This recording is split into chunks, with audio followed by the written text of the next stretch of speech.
தினம்தோறும் விளக்கேற்ற நல்ல எண்ணெய் இதயம் நல்லெண்ணெய். வேற என்ன பார்க்க இருக்கு?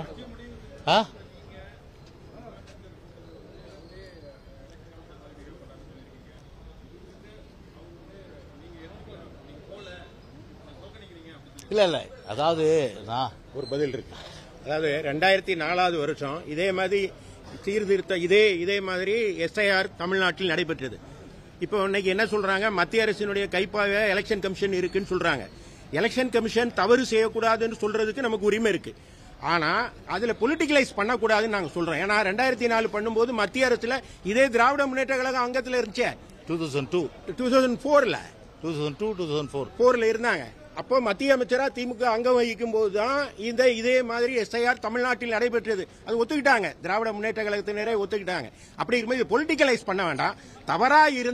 தவறு இருந்தால் அதை மட்டும் சுட்டிக்காட்டுங்கள், அது விரைவாக செய்யுங்க. ஏன்னா இப்ப எலெக்ஷன் ஆபீசர்ஸ் இங்க இருக்காங்க. இங்க இருக்கிற சீஃப் எலக்ட்ரல் ஆபீசர் மட்டும் ஒரிசால இருந்து வந்திருக்காங்க. மற்றவங்க எல்லாம் அகமதாபாத்ல இருந்து வந்தவங்களா? தமிழ்நாட்டு அதிகாரிகள் தானே.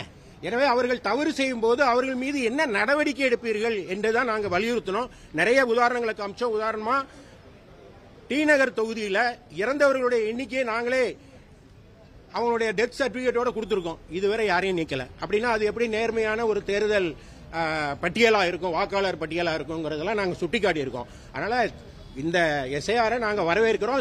ஒரு விதிமுறைகளுக்கு உட்பட்டு அது முறையாக நடக்குமானால் எங்களுடைய ஆதரவு அதுக்கு உண்டு. அதுக்கு தான் நான் காரணம் நான் என்னுடைய பேட்டியில சொல்லியிருக்கேன்.